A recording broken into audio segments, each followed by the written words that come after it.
Hello guys, welcome back to my YouTube channel SKM study a way of success. मैं हूं आपका educator Shivam Mishra. आपका स्वागत करते हैं आपके अपने यूट्यूब चैनल एसकेएम स्टडी पे। और ये है यहाँ पर लेके आए हैं हिंदी का सबसे महत्वपूर्ण निबंध। जी हाँ, हिंदी का सबसे महत्वपूर्ण निबंध लेके आए हैं जो कि यूपी बोर्ड परीक्षा 2023 में 100% गारंटी है आपका यहीं से प्रश्न पूछा जाएगा। मैं आपका सारा का सारा निबंध पढ़ा दूंगा, सारा का सारा जीवन परिचय पढ़वा दूंगा, ठीक है ना। बायोलॉजी का एक एक टॉपिक पढ़वा दूंगा। रही बात फिजिक्स, केमिस्ट्री, इंग्लिश की, तो उसको भी एक एक करके हम खत्म करवा देंगे। बिल्कुल भी आप टेंशन फ्री रहिएगा और एकदम स्माइल के साथ, हैप्पी के साथ आप लोग क्या करेंगे, अपना स्टडी करेंगे। सबसे महत्वपूर्ण इंफॉर्मेशन भैया, इसका पीडीएफ डाउनलोड कर लीजिए। कहाँ पे पीडीएफ डाउनलोड कर लेंगे? जाके अपने टेलीग्राम चैनल एसकेएम स्टडी पे जाके इसका पीडीएफ फ्री में डाउनलोड कर लीजिए। Link in the description box. जी हाँ, जो एसकेएम स्टडी टेलीग्राम का लिंक है वो डिस्क्रिप्शन बॉक्स के अंदर दिया गया है। जाके वहां से एसकेएम स्टडी टेलीग्राम को ज्वाइन कीजिए और वहां से अपने पूरे पीडीएफ को डाउनलोड कीजिए। जी हाँ, जितने भी क्लास की फ्री पीडीएफ होती है वहां पे आपको अवेलेबल करा दी जाती है। जाके वहां से आप फ्री में पीडीएफ डाउनलोड कर पाएंगे बिना किसी टेंशन के, ठीक है ना। बिल्कुल आप टेंशन मत लीजिए, जाके वहां से अपना पीडीएफ आप डाउनलोड कर लीजिए। तो ये यूपी बोर्ड हिंदी का सबसे महत्वपूर्ण निबंध है जो कि आपकी बोर्ड परीक्षा 2023 में 100% यही आएगा। देखिए यार, पढ़ाने का जो तरीका है ना, मैं यूनिक दूंगा। जी हाँ, सबसे यूनिक रहेगा। यूनिक का मतलब समझ रहे हैं? यूनिक का मतलब समझ रहे हैं कि आपको ऐसा तरीका बताऊंगा जिससे आपको वो याद हो जाएगा। क्योंकि आपकी ये बोर्ड में 9 अंकों का, डायरेक्ट 9 नंबर का आपका प्रश्न पूछा जाता है हिंदी में। 12वीं में हिंदी में, कक्षा 10वीं में भी आता है यूपी बोर्ड में। तो आप ये जो 9 अंक है ना, इसको लेकर आए। ऐसा नहीं है कि आप ये 9 नंबर छोड़ के आए, नहीं, पूरा पूरा लेके आए भाई। 9 नंबर बहुत इंपॉर्टेंट है आपको और लेके आना है। और कसम है अपनी स्टडी की कि मैं आपको दिला के रहूंगा, ये 9 नंबर आपको दिला के रहूंगा। सारा निबंध पढ़ लेंगे, एक एक करके पूरा निबंध पढ़ना है हमें। तो निबंध किस पर होने वाला है? आतंकवाद, समस्या और समाधान। जी हाँ, आतंकवाद, समस्या और समाधान पर यह निबंध होने वाला है। इसको आप पढ़ भी सकते हैं। अगर मान लीजिए वीडियो नहीं देखना पसंद है तो पढ़ सकते हैं। इसका नोट्स डाउनलोड करके हमारे टेलीग्राम चैनल एसकेएम स्टडी से या फिर हमारी वेबसाइट है skmstudyclasses.com से इसको पढ़ भी सकते हैं। और आपके मन में रहता है कि सर आतंकवाद पर निबंध कैसे लिखें, ये मेजर पॉइंट होता है। तो देखो भाई, लिखने का सबसे अच्छा तरीका है, सबसे पहले आप इसकी प्रस्तावना लिखें। जी हाँ, प्रस्तावना, यानी कि आतंकवाद के बारे में बताएं। फिर आतंकवाद का अर्थ बताएं कि आतंकवाद का अर्थ क्या होता है। फिर आतंकवाद के क्या कारण हैं और उद्देश्य। इससे क्या होता है, एग्जामिनर के ऊपर बहुत बड़ा प्रभाव पड़ता है। तो इसको आप जो यहाँ पे मैं पॉइंट करके लिख रहा हूं, यहाँ पे लिखा हूं, इसको भी आप ऐसे लिखना है, सेम टू सेम लिखना है जैसे मैं लिखा हूं, बस ऐसे ही लिखना है। हेडिंग डालना है आतंकवाद, समस्या और समाधान पर निबंध। फिर आतंकवाद का अंत का उपाय, यानी कि आतंकवाद कैसे कम किया जाएगा, और उपसंहार, ठीक है ना। तो याद रखिएगा कि सबसे पहले आपको प्रस्तावना लिखना है हेडिंग डाल के, फिर आतंकवाद का अर्थ, उसके बाद आतंकवाद के कारण और उद्देश्य, भारत में आतंकवाद, आतंकवाद का अंत का उपाय और उपसंहार। तो ये पॉइंट में बनाकर भाई साहब आपको लिखना है, ठीक है ना, जो कि आपके एग्जामिनर के ऊपर काफी अट्रैक्टिव प्रभाव डालेगा और आपको वो 100% पूरा में पूरा नंबर देगा। जी हाँ, पूरा में पूरा नंबर आपको देगा। छाप के आप नंबर लेके आएंगे, हिंदी में टॉपर आप भी रहेंगे अगले, ठीक है ना। इसकी टेंशन मत लीजिएगा, जैसे मैं बता रहा हूँ बस ऐसे ही आपको निबंध लिखना है। तो सबसे पहले भाई साहब डालेंगे आप लोग प्रस्तावना। क्या डालेंगे? प्रस्तावना। चलिए अब हम लोग यहाँ पे पढ़ना शुरू करते हैं। सबसे पहले आप लोग डालेंगे प्रस्तावना। प्रस्तावना में क्या लिखेंगे? प्रस्तावना में लिखेंगे मनुष्य भय से निष्क्रिय और पलायनवादी बन जाता है। यानी कि जब मनुष्य में भय हो जाता है तो बहुत निष्क्रिय बन जाता है। और पलायनवादी, पलायनवादी मतलब एक जगह से एक जगह को छोड़कर वो दूसरी जगह चला जाता है। इसीलिए लोगों में भय उत्पन्न करके कुछ असामाजिक तत्व अपने नीच स्वार्थों की पूर्ति करने का प्रयास करने लगती हैं। बात समझिएगा, इसका अर्थ यह है कि भय से लोग अपने घरों को छोड़ देती हैं, ठीक है ना, वो देखते हैं कि वो सही काम भी नहीं करते और इसी का फायदा उठा के जो हमारे पास असामाजिक तत्व होते हैं वो अपने नीच स्वार्थों की पूर्ति के लिए वह लोगों को भयभीत करते रहते हैं, डराते रहते हैं कि यार तुझे मार दूंगा, अगर तुम मेरा काम रोकेगा ना मैं तुझे मार दूंगा, ऐसे बोलते हैं। तो भय के कारण भाई जाहिर सी बात है कि जान बचाने के लिए सब भी अपना जान सबको इंपॉर्टेंट होता है, इस कार्य के लिए वे हिंसापूर्ण साधनों का प्रयोग करते हैं। ऐसी स्थितियां ही आतंकवाद का आधार है। यानी कि जब कोई व्यक्ति हिंसापूर्ण साधनों का प्रयोग करने लगे तो वो आतंकवाद का आधार बन जाता है। आतंक फैलाने वाले आतंकवादी कहलाते हैं। जो आतंक को फैलाते हैं उसे क्या कहते हैं? आतंकवादी। कहते हैं अबे यार तू ज्यादा आतंक मत फैला, इधर चल, निकल कॉलेज से, निकल स्कूल से, ऐसे बोलते हैं लोग ना। आतंक का मतलब है कि आप दूसरों को क्या कर रहे हैं, वहां पे बहुत ही पीड़ा पहुंचा रहे हैं, हानि उसको दे रहे हैं, तो वो क्या कहलाता है? आतंक। आगे देखिए, ये कहीं से बनकर नहीं आती, ये भी हमारे समाज के एक अंग है। अगर आपको लग रहा है कि भाई ये बन के आते, बिल्कुल नहीं, ये हमारे समाज के एक अंग होते हैं जिनका काम आतंकवाद के माध्यम से किसी धर्म, समाज अथवा राजनीतिक का समर्थन करना होता है। ये शासन का विरोध करने में बिल्कुल नहीं हिचकते तथा जनता को अपनी बात मनवाने के लिए विवश करते रहते हैं। तो ये क्या है? यह आपका प्रस्तावना है। तो आपको इस प्रकार से क्या लिखना है? आतंकवाद के बारे में प्रस्तावना देनी है कि एक्चुअली में आतंकवाद क्या है, कैसे है, उसके बारे में लिख देंगे। उसके बाद आपको बताना है आतंकवाद का अर्थ। जी, आतंकवाद का अर्थ क्या होता है, एक्चुअली मतलब क्या होता है?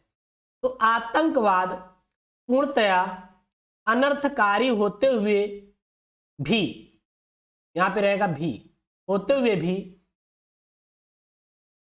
अर्थ से भारी का कद है, जिसे क्षेत्रवाद, जातिवाद, मजहबवाद और संप्रदायवाद का बड़ा भाई कहा जाता है। तात्पर्य यह है कि इन सभी वादों का विभक्त रूप आतंकवाद है। वस्तुतः आतंकवाद एक ऐसी पशु प्रवृत्ति है जिसकी कोई न कोई जाति है, न धर्म है, न समाज और न ही कोई राष्ट्र है। यानी कि आतंकवाद एक ऐसी पशु की प्रवृत्ति है। पशु की प्रवृत्ति मतलब जिस प्रकार पशु होते हैं उनको समझ नहीं होता कि वो सही कर रहे हैं, गलत कर रहे हैं, बस वो गलत करते ही चले जाते हैं। उसी प्रकार कुछ मनुष्य ऐसे होते हैं जो कि पशु के प्रवृत्ति की तरह होते हैं। न ही उनका कोई जाति होता है, न ही उनका कोई धर्म होता है, न ही उनका कोई समाज होता है, न ही उनका कोई राष्ट्र होता है। क्लियर है? यह तो विघटनकारी तत्वों द्वारा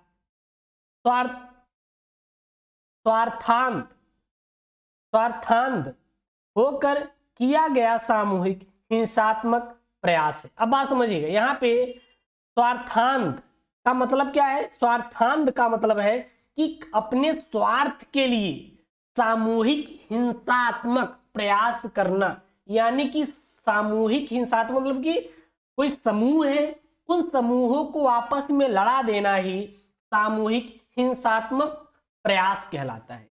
क्लियर है?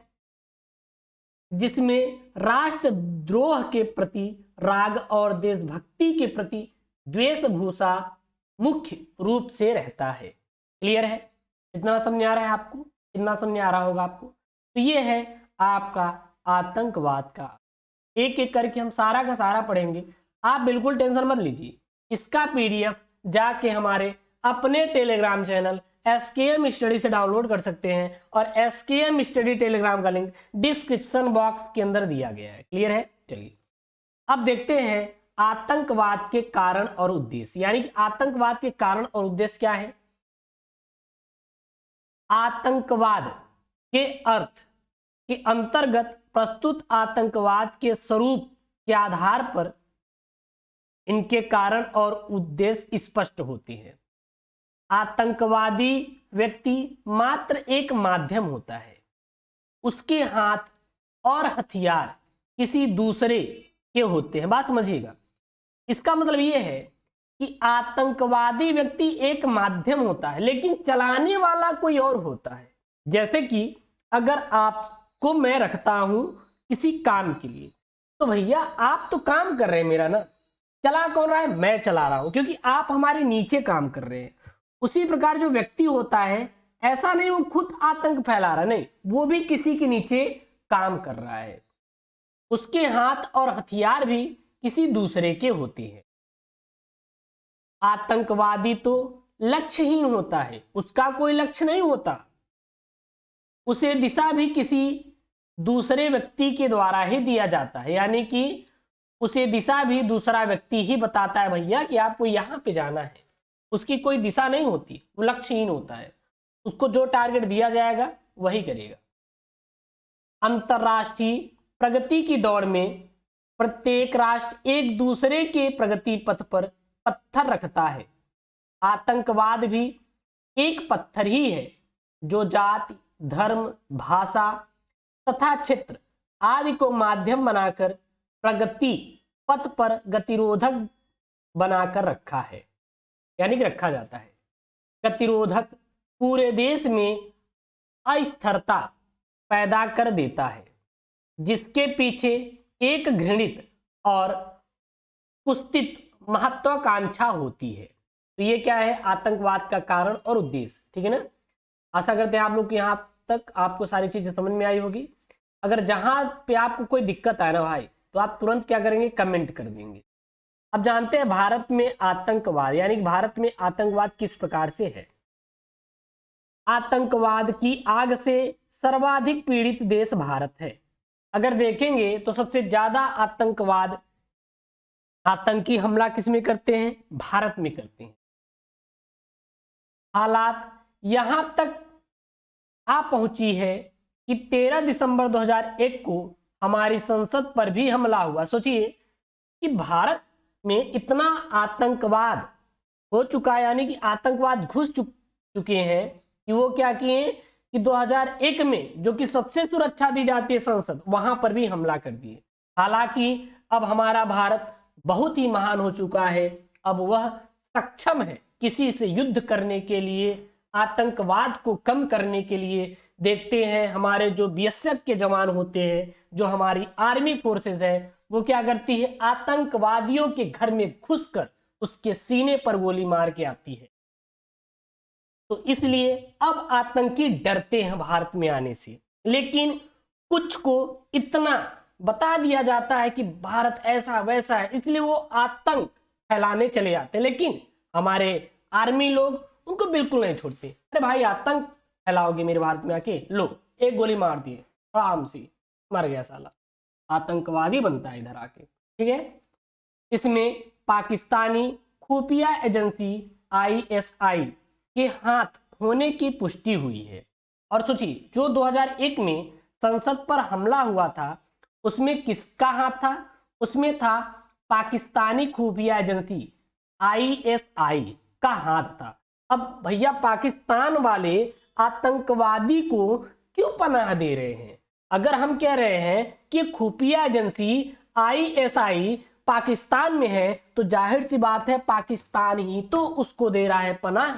तो इसीलिए तो कहा जाता है कि पाकिस्तान आतंकवाद देश घोषित होना चाहिए। ऐसा ही हमला जम्मू कश्मीर विधानसभा पर भी हो चुका है। हमारे भारत में आतंकवाद का सिर दिनों दिन उठता ही जा रहा है। पंजाब और असम इस संत्रास से कुछ समय पहले ही बाहर आए हैं, इसके पहले पंजाब में भी हुआ था। कश्मीर की स्थिति ऐसी है कि वह अपनी व्यथा कथा को नहीं सुन पा रहा है, क्योंकि उसके मुंह पर मात्र अपने देश के देशद्रोहियों का हाथ नहीं है, अपितु कई विदेशी देशों का भी हाथ है। आतंकवाद की लगी आग में वर्षों से जल रहे पंजाब की पीड़ा अभी शांत भी नहीं हुई थी कि भारत का एक कोना कश्मीर कराह उठा और कहने लगा कि मुझ पर मेरे अपनों के ही खंजर घोपे जा रहे हैं। ठीक ना, यहाँ पे घोपे जा रहे रहेगा, मतलब कि कल मिस्टेक हो गया, घोपे जा रहे हैं।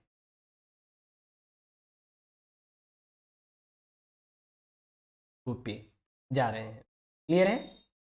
उस दिन तो कश्मीर के मुंह पर कालिक ही वहां के कुछ आतंकवादियों ने ही पूत दी, जब उन लोगों ने केंद्रीय गृह मंत्री की युवा अविवाहिता पुत्री का अपहरण कर उसकी रिहाई के बदले उन कैदी आतंकवादियों को रिहा करा लिया।